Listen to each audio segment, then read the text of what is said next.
ಗಾಯತ್ರಿ ಮತ್ತು ಗಿರಿಜಮ್ಮ ಬಿತ್ತಿದ ಸಂಶಯದ ಬೀಜ ಧನ್ಯಾಳ ಮನಸ್ಸಿನಲ್ಲಿ ಅಶಾಂತಿಯನ್ನುಂಟು ಮಾಡಿತ್ತು. ಅದ್ವೈತ್ ತನ್ನನ್ನು ಪ್ರಾಣಕ್ಕಿಂತ ಹೆಚ್ಚಾಗಿ ಪ್ರೀತಿಸುತ್ತಾನೆ ಎಂಬ ನಂಬಿಕೆ ಒಂದೆಡೆಯಾದರೆ, ಇಷ್ಟೊಂದು ದೊಡ್ಡ ವಿಷಯವನ್ನು ತನ್ನಿಂದ ಮುಚ್ಚಿಟ್ಟಿದ್ದು ಏಕೆ ಎಂಬ ಪ್ರಶ್ನೆ ಇನ್ನೊಂದೆಡೆ ಅವಳನ್ನು ಕಾಡುತ್ತಿತ್ತು. ಸಂಜೆ ಕರೆಯ ದಂಡೆಯ ಮೇಲೆ ಅದ್ವೈತ್ ಮತ್ತು ಧನ್ಯ ಏಕಾಂತವಾಗಿ ಕುಳಿತಿದ್ದಾಗ ಧನ್ಯ ಮೆಲ್ಲನೆ ವಿಷಯವನ್ನು ಪ್ರಾಪ್ತಿಸಿದಳು. ಧನ್ಯ: ಅದ್ವೈತ್, ನಿಮ್ಮ ಹತ್ರ ಒಂದು ವಿಷಯ ಕೇಳಬೇಕು. ನನ್ನ ಹತ್ತಿರ ನೀವು ಏನನ್ನಾದರೂ ಮುಚ್ಚಿಟ್ಟಿದ್ದೀರಾ? ಅದ್ವೈತ್ ಅವಳ ಮುಖವನ್ನು ಕುತೂಹಲದಿಂದ ನೋಡಿ, ನಿನಗೆ ಗೊತ್ತಿಲ್ಲದೇನಿದೆ ಧನ್ಯ, ಎಲ್ಲವೂ ನಿನಗೆ ಗೊತ್ತೇ ಇದೆಯಲ್ಲ ಎಂದನು. ಧನ್ಯ ಸ್ವಲ್ಪ ಗಂಭೀರವಾಗಿ, ಹಾಗಾದರೆ ನನ್ನ ಹೆಸರಲ್ಲಿರೋ ಆಸ್ತಿ ಬಗ್ಗೆ ಯಾಕೆ ಹೇಳಲಿಲ್ಲ? 21 ಕೋಟಿ ಆಸ್ತಿ ನನ್ನ ಹೆಸರಲ್ಲಿದೆ ಎಂಬುದು ನಿನಗೆ ಮೊದಲೇ ಗೊತ್ತಿತ್ತಾ? ಅದಕ್ಕಾಗಿಯೇ ನನ್ನನ್ನು ಮದುವೆಯಾದ್ರ? ಧನ್ಯಾಳ ಮಾತನ್ನು ಕೇಳಿದ ತಕ್ಷಣ ಅದ್ವೈತ್ ಜೋರಾಗಿ ನಗಲು ಶುರು ಮಾಡಿದನು. ಆ ನಗು ಎಷ್ಟು ಸಹಜವಾಗಿತ್ತೆಂದರೆ ಧನ್ಯ ಒಂದು ಕ್ಷಣ ದಂಗಾದಳು. ಅದ್ವೈತ್ ನಗುತ್ತಲೇ ಧನ್ಯಾಳನ್ನು ಕೈ ಹಿಡಿದು, ಧನ್ಯ, ಆಸ್ತಿ ಕೋಟಿಗಟ್ಟಲೆ ಹಣ. ನಿನಗೆ ಈ ವಿಷಯ ಹೇಳಿದವರು ಯಾರು ಅಂತ ನನಗೆ ಗೊತ್ತು.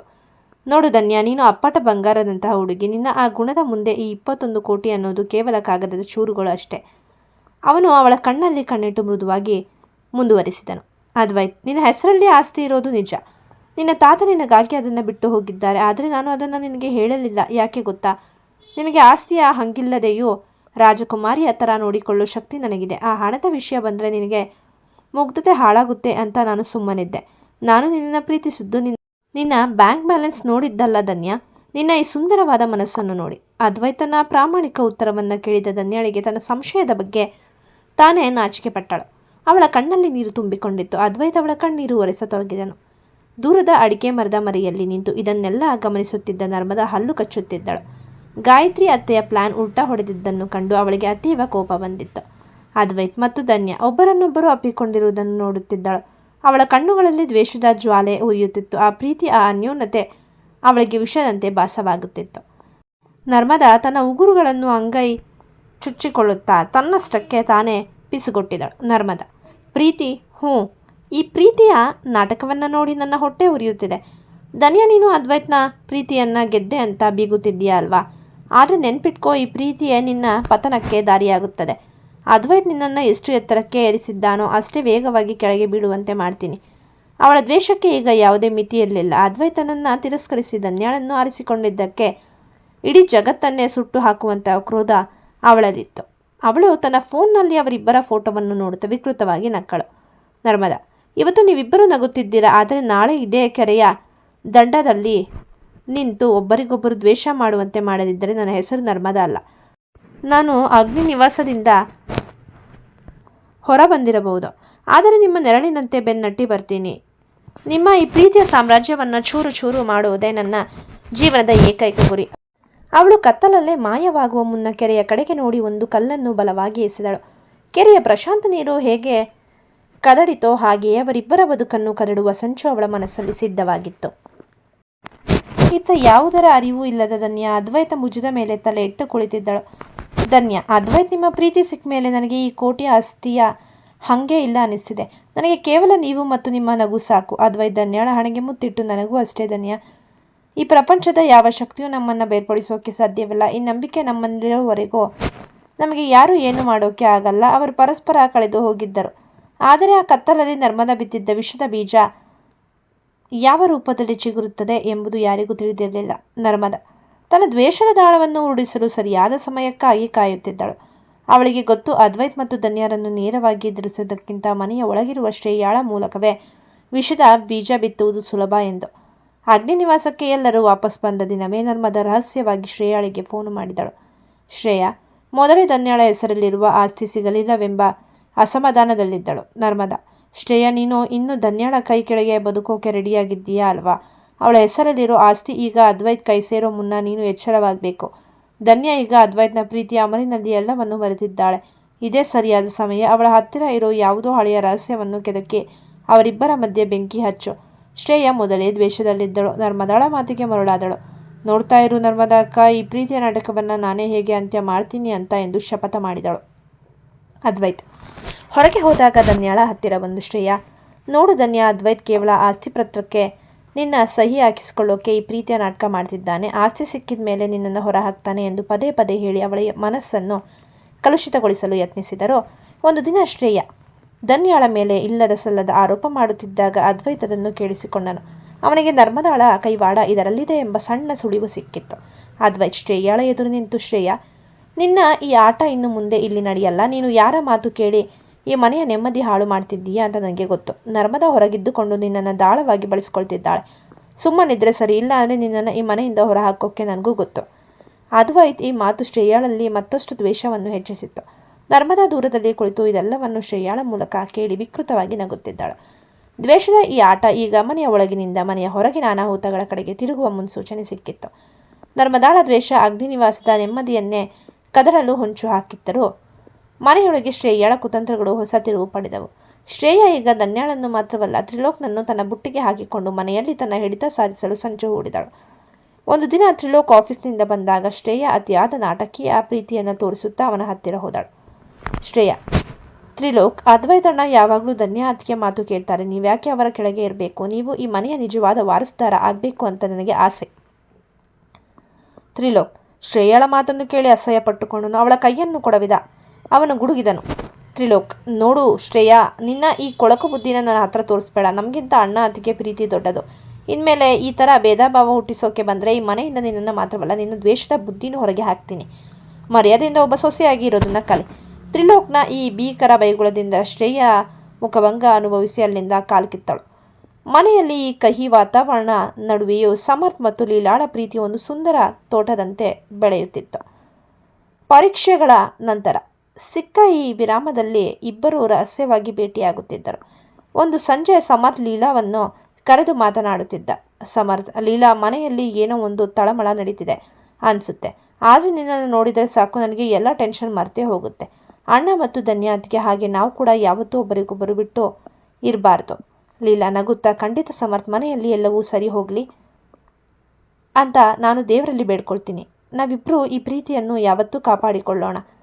ಶ್ರೇಯಾ ಗಾಯತ್ರಿ ಮಾತು ಕೇಳಿ ಧನ್ಯಾಳಿಗೆ ದೈಹಿಕವಾಗಿ ತೊಂದರೆ ಕೊಡಲು ಸಂಚು ಹೂಡಿದ್ದರೂ ಧನ್ಯಾ ನಡೆಯುವ ಹಾದಿಯಲ್ಲಿ ಎಣ್ಣೆ ಸುರಿಯುವುದು ಅಥವಾ ಅವಳ ಮೇಲೆ ಬಿಸಿ ನೀರು ಬೀಳುವಂತೆ ಮಾಡುವುದು ಅವರ ಪ್ಲಾನ್ ಆಗಿತ್ತು. ಇದನ್ನು ಚುರುಕು ಬುದ್ಧಿಯ ಅದಿತಿ ಕಂಡು ಹಿಡಿದಳು.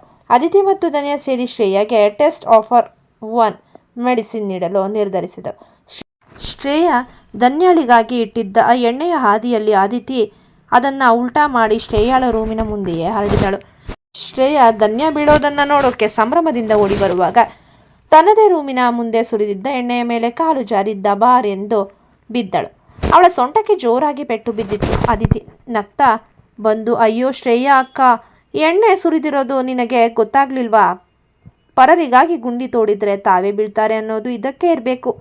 ಇನ್ಮೇಲೆ ಧನ್ಯಾ ಅತ್ತಿಗೆಗೆ ಹತ್ತಿರ ನಿನ್ನ ಆಟ ಇಟ್ಕೊಳ್ಬೇಡ, ಇಲ್ಲಾಂದರೆ ನೆಕ್ಸ್ಟ್ ಟೈಮ್ ಇದಕ್ಕಿಂತ ದೊಡ್ಡದಾಗಿ ಬೀಳ್ತೀಯ. ಧನ್ಯಾ ಮೌನವಾಗಿ ನಗುತ್ತಾ ಅದಿತಿಯ ಧೈರ್ಯವನ್ನು ಮೆಚ್ಚಿಕೊಂಡಳು. ಶ್ರೇಯಾಗೆ ಈಗ ಅಗ್ನಿನಿವಾಸದಲ್ಲಿ ತನ್ನ ಆಟ ನಡೆಯುವುದಿಲ್ಲ ಎಂಬುದು ಪಕ್ಕಾ ತಿಳಿಯಿತು. ಅಗ್ನಿನಿವಾಸದಲ್ಲಿ ಈಗ ತಂತ್ರ ಪ್ರತಿತಂತ್ರಗಳ ಆಟ ತಾರಕ್ಕೇರಿದೆ. ಅದಿತಿ ಮತ್ತು ಧನ್ಯಾ ಸೇರಿ ಶ್ರೇಯಾಗೆ ನೀಡಿದ ಎಣ್ಣೆ ಏಟು ಇಡೀ ಮನೆಯಲ್ಲಿ ಒಂದು ರೀತಿಯ ಸಂಚಲನ ಮೂಡಿಸಿತ್ತು. ಅದಿತಿ ಮತ್ತು ಧನ್ಯಾ ಒಂದಾಗಿ ಶ್ರೇಯಾಳನ್ನು ಮಣಿಸಿದ ಸುದ್ದಿ ತಿಳಿದ ನರ್ಮದಾಳಿಗೆ ಮೈಯೆಲ್ಲ ಉರಿಯತೊಡಗಿತು. ಅವಳು ತನ್ನ ರಹಸ್ಯ ತಾಣದಲ್ಲಿ ಕುಳಿತು ಕೈಯಲ್ಲಿದ್ದ ಗಾಜಿನ ಲೋಟವನ್ನು ನೆಲಕ್ಕೆ ಪುಡಿ ಮಾಡಿದಳು. ನರ್ಮದಾ, ಆ ಧನ್ಯಾ ಒಬ್ಬಳನ್ನೇ ಎದುರಿಸೋದು ಕಷ್ಟ ಅಂದುಕೊಂಡಿದ್ರೆ ಈಗ ಈ ಅಧಿಕತೆ ಕೂಡ ಅವಳಿಗೆ ಸಾಥ್ ಕೊಡ್ತಿದ್ದಾಳ? ಇವರಿಬ್ಬರ ಒಗ್ಗಟ್ಟು ಅಗ್ನಿನಿವಾಸಕ್ಕೆ ಕವಚದಂತೆ ನಿಂತಿದೆ. ಈ ಕವಚವನ್ನು ಒಡೆಯಬೇಕಾದರೆ ನಾನು ನೇರವಾಗಿ ರಂಗಕ್ಕಿಳಿಯಲೇಬೇಕು. ಶ್ರೇಯಾಳಂತಹ ದಡ್ಡರನ್ನು ನಂಬಿಕೊಂಡ್ರೆ ನನ್ನ ಸೇಡು ಯಾವತ್ತೂ ತೀರಲ್ಲ. ನರ್ಮದಾ ಈಗ ತನ್ನ ದ್ವೇಷದ ಮುಂದಿನ ಹಂತವಾಗಿ ತನ್ನ ಮನೆಯ ಪ್ರತಿಯೊಬ್ಬರ ದೌರ್ಬಲ್ಯಗಳನ್ನು ಹುಡುಕತೊಡಗಿದಳು. ಅವಳ ಕಣ್ಣು ಈಗ ಸಮರ್ಥ್ ಮತ್ತು ಲೀಲಾಳ ಮೇಲೆ ಬಿತ್ತು. ಒಂದು ಸಂಜೆ ಸಮರ್ಥ್ ಮತ್ತು ಲೀಲಾ ಕೆರೆಯ ಏರಿಯ ಮೇಲೆ ಕುಳಿತು ಹರಟೆ ಹೊಡೆಯುತ್ತಿದ್ದರು. ಅದಿತಿ ಸದ್ದಿಲ್ಲದೆ ಅವರನ್ನು ಹಿಂಬಾಲಿಸಿ ಬಂದಿದ್ದಳು. ಇಬ್ಬರು ಕೈ ಹಿಡಿದು ಕುಳಿತಿರುವುದನ್ನು ಕಂಡು ಅದಿತಿಗೆ ಮೊದಲು ಶಾಕ್ ಆದರು. ಆಮೇಲೆ ಅವಳ ಕಣ್ಣಲ್ಲಿ ತುಂಟತನ ಎಚ್ಚರವಾಯಿತು. ಅದಿತಿ ತಕ್ಷಣ ಫೋಟೋ ತೆಗೆದು ಮನೆಗೆ ಬಂದವಳೆ. ಎಲ್ಲರೂ ಹಜಾರದಲ್ಲಿ ಕುಳಿತಿರುವಾಗ ಟಿವಿಗೆ ಆ ಫೋಟೋವನ್ನು ಕನೆಕ್ಟ್ ಮಾಡಿದಳು. ಅದಿತಿ, ಎಲ್ಲರೂ ಇಲ್ಲಿ ನೋಡಿ, ನಮ್ಮ ಮನೆಯಲ್ಲಿ ಹೊಸ ಪ್ರೇಮಕತೆ ಶುರುವಾಗಿದೆ. ಸಮರ್ಥ್ ಬ್ರದರ್ ಫುಲ್ ಬ್ಯುಸಿಯಾಗಿದ್ದಾರೆ. ಟಿವಿಯಲ್ಲಿ ಸಮರ್ಥ್ ಮತ್ತು ಲೀಲಾ ಫೋಟೋ ಕಂಡ ತಕ್ಷಣ ಸಾವಿತ್ರಿ ಅವರು ದಂಗಾದರು. ತಾರಾ ಅತ್ತೆ ಮತ್ತು ಶ್ರೇಯಾ ಇದನ್ನು ಬಳಸಿಕೊಂಡು ವಿಷ ಉಗುಳಲು ತಯಾರಾದರು. ಸಮರ್ಥ್ ತಲೆ ತಗ್ಗಿಸಿ ನಿಂತಾಗ ಅದ್ವೈತ್ ಮಾತ್ರ ಗಂಭೀರವಾಗಿ ಎದ್ದು ನಿಂತನು. ಅದ್ವೈತ್ ಎಲ್ಲರ ಮುಖವನ್ನು ಒಮ್ಮೆ ನೋಡಿದನು. ತಾರಾ ಅತ್ತೆ ಏನೋ ಹೇಳಲು ಹೊರಟಾಗ ಕೈ ಸನ್ನೆ ಮಾಡಿ ತಡೆದನು. ಅದ್ವೈತ್, ಸಮರ್ಥ್, ನಿನಗೆ ಲೀಲಾ ಇಷ್ಟಾನ? ಸಮರ್ಥ ಧೈರ್ಯ ತಂದುಕೊಂಡು, ಹೌದು ಅಣ್ಣಯ್ಯ, ಅವಳು ತುಂಬ ಒಳ್ಳೆಯ ಹುಡುಗಿ. ಅದ್ವೈತ್ ಮಂದಹಾಸ ಬೀರುತ್ತಾ, ಪ್ರೀತಿ ಮಾಡೋದು ತಪ್ಪಲ್ಲ ಸಮರ್ಥ, ಆದರೆ ಅದನ್ನು ಮನೆಯಲ್ಲಿ ಹೇಳೋ ಧೈರ್ಯ ನಿನಗಿರಬೇಕಿತ್ತು. ಲೀಲಾ ಧನ್ಯಾಳ ಗೆಳತಿ, ಅವಳು ನಮ್ಮ ಮನೆಗೆ ಬಂದರೆ ಈ ಸಂಬಂಧ ಇನ್ನೂ ಗಟ್ಟಿಯಾಗುತ್ತೆ. ಈ ವಿಷಯದಲ್ಲಿ ನಾನು ನಿನ್ನ ಜೊತೆ ಇದ್ದೀನಿ. ಅದ್ವೈತ್ನ ಈ ಮಾತು ಕೇಳಿ ಧನ್ಯಾಳ ಕಣ್ಣಲ್ಲಿ ಆನಂದ ಬಾಷ್ಪ ತುಂಬಿತ್ತು. ಶ್ರೇಯಾ ಮತ್ತು ತಾರಾ ಅಂದುಕೊಂಡಿದ್ದ ಜಗಳ ಅಲ್ಲಿ ನಡೆಯಲೇ ಇಲ್ಲ. ಅದ್ವೈತ್ ಪ್ರೀತಿಯಿಂದಲೇ ಮನೆಯ ಬಿರುಕನ್ನು ಸರಿಪಡಿಸಿದನು.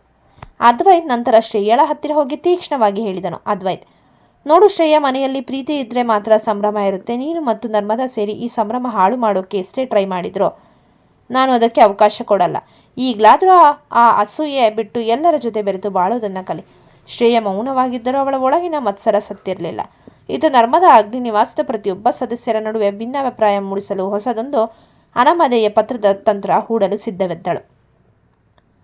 ನರ್ಮದಾಳ ಕುತಂತ್ರ ಈಗ ಅತಿ ನೀಚ ಮಟ್ಟಕ್ಕೆ ಇಳಿಯಿತು. ಅವಳು ಅದ್ವೈತ್ನ ಹೆಸರನ್ನು ಕೆಡಿಸಲು ಮತ್ತು ಧನ್ಯಾಳ ಮನಸ್ಸನ್ನು ಚೂರು ಮಾಡಲೇಬೇಕೆಂದು ಒಂದು ಬ್ರಹ್ಮಾಸ್ತ್ರ ಸಿದ್ಧಪಡಿಸಿದ್ದಳು. ಅದ್ವೈತ್ ಈ ಹಿಂದೆ ಯಾರನ್ನೋ ಪ್ರೀತಿಸುತ್ತಿದ್ದೇನೋ ಅವಳೇ ಅದ್ವೈತ್ನ ಅಸಲಿ ಪ್ರೇಯಸಿ ಎಂದು ಬಿಂಬಿಸುವಂತಹ ಒಂದು ಪ್ರೇಮ ಪತ್ರವನ್ನು ನರ್ಮದಾ ಸ್ವತಃ ಸಿದ್ಧಪಡಿಸಿದಳು. ಅದರಲ್ಲಿ ಭಾವನಾತ್ಮಕವಾದ ಮಾತುಗಳು ಮತ್ತು ಅದ್ವೈತ್ನ ಹಳೆಯ ದಿನಗಳ ಬಗ್ಗೆ ಸುಳ್ಳು ಕಥೆಗಳನ್ನು ಹೆಣೆಯಲಾಗಿತ್ತು. ಒಂದು ಬೆಳಿಗ್ಗೆ ಕೆಲಸದವನು ತಂದುಕೊಟ್ಟ ಅಂಚೆಗಳ ನಡುವೆ ಈ ಗುಲಾಬಿ ಬಣ್ಣದ ಲಕೋಟೆ ಇತ್ತು. ಅದರ ಮೇಲೆ ದೊಡ್ಡ ಅಕ್ಷರಗಳಲ್ಲಿ ನನ್ನ ಪ್ರೀತಿ ಅದ್ವೈತ್ಗೆ ಎಂದು ಬರೆಯಲಾಗಿತ್ತು. ಕುತೂಹಲದಿಂದ ಧನ್ಯಾ ಆ ಪತ್ರವನ್ನು ತೆರೆದಳು. ಪತ್ರದಲ್ಲಿ ಹೀಗಿತ್ತು. ಅದ್ವೈತ್, ನೀನು ಮದುವೆಯಾಗಿದ್ದೀಯಾ ಎಂದು ತಿಳಿದು ನನ್ನ ಹೃದಯ ಒಡೆದು ಹೋಯಿತು. ನಾವಿಬ್ಬರು ಕಾಲೇಜಿನಲ್ಲಿ ಕಳೆದ ಸುಂದರ ಕ್ಷಣಗಳನ್ನು ನೀನು ಇಷ್ಟು ಬೇಗ ಮರೆತು ಬಿಟ್ಟಿಯಾ? ನಿನ್ನ ಉಸಿರಿನಲ್ಲಿ ನಾನಿದ್ದೆ ಎಂದು ಹೇಳುತ್ತಿದ್ದೆ, ಆದರೆ ಈಗ ಬೇರೆಯವಳ ಕೈ ಹಿಡಿದಿದ್ದೀಯಾ? ನಾನು ಇಂದಿಗೂ ನಿನಗಾಗಿಯೇ ಕಾಯುತ್ತಿದ್ದೇನೆ. ಪತ್ರವನ್ನು ಓದಿದ ಧನ್ಯಾಳಿಗೆ ಒಂದು ಕ್ಷಣ ಭೂಮಿ ಕುಸಿದಂತಾಯಿತು. ಕೈಯಲ್ಲಿದ್ದ ಪತ್ರ ನಡುಗತೊಡಗಿತು. ಕಣ್ಣಲ್ಲಿ ನೀರು ಧಾರಾಕಾರವಾಗಿ ಹರಿಯಿತು. ಧನ್ಯಾ ಎಷ್ಟೇ ಧೈರ್ಯವಂತೆಯಾದರೂ ಅದ್ವೈತ್ನನ್ನ ಅವಳು ಪ್ರಾಣಕ್ಕಿಂತ ಹೆಚ್ಚಾಗಿ ನಂಬಿದಳು. ಆ ನಂಬಿಕೆಗೆ ಹೊಡೆತ ಬಿದ್ದಾಗ ಅವಳಿಗೆ ಸಹಿಸಲಾಗಲಿಲ್ಲ. ಅವಳು ಯಾರಿಗೂ ಹೇಳದೆ ರೂಮ್ಗೆ ಹೋಗಿ ಬಾಗಿಲು ಹಾಕಿಕೊಂಡ್ಳು. ಅದ್ವೈತ್ ಆಫೀಸ್ನಿಂದ ಬಂದಾಗ ಧನ್ಯಾಳ ಮುಖ ಬಾಡಿರುವುದನ್ನು ಗಮನಿಸಿದನು. ಅವನು ಹತ್ತಿರ ಹೋಗಿ ಮಾತನಾಡಿಸಲು ಪ್ರಯತ್ನಿಸಿದರು. ಧನ್ಯಾ ಮುಖ ತಿರುಗಿಸಿಕೊಂಡಳು. ಅದ್ವೈತ್, ಧನ್ಯಾ, ಏನಾಯಿತು? ಯಾಕೆ ಇಷ್ಟು ಸುಸ್ತಾಗಿ ಕಾಣ್ತಿದ್ದೀಯಾ? ಪರೀಕ್ಷೆ ರಿಸಲ್ಟ್ ಬಗ್ಗೆ ಏನಾದರೂ ಟೆನ್ಷನ್ನಾ? ಧನ್ಯಾ ಏನೂ ಮಾತನಾಡದೆ ಆ ಪತ್ರವನ್ನು ಅದ್ವೈತ್ನ ಕೈಗಿಟ್ಟು ಕಣ್ಣೀರು ಹಾಕುತ್ತಾ ಬಾಲ್ಕನಿಗೆ ಓಡಿ ಹೋದಳು. ಅದ್ವೈತ್ ಗಾಬರಿಯಿಂದ ಪತ್ರವನ್ನು ಓದಿದನು. ಈ ಕತೆ ನಿಮಗೆ ಇಷ್ಟವಾಗಿದ್ದಲ್ಲಿ ಕಥೆಯನ್ನು ವೀಕ್ಷಿಸಿದ ನಂತರ ದಯಮಾಡಿ ನಮ್ಮ ಚಾನಲ್ಗೆ ಪ್ರೋತ್ಸಾಹಿಸಿ, ಸಬ್ಸ್ಕ್ರೈಬ್ ಮಾಡಿ ಮತ್ತು ಶೇರ್ ಮಾಡಿ, ಕಮೆಂಟ್ ಮಾಡಿ. ಧನ್ಯವಾದಗಳು.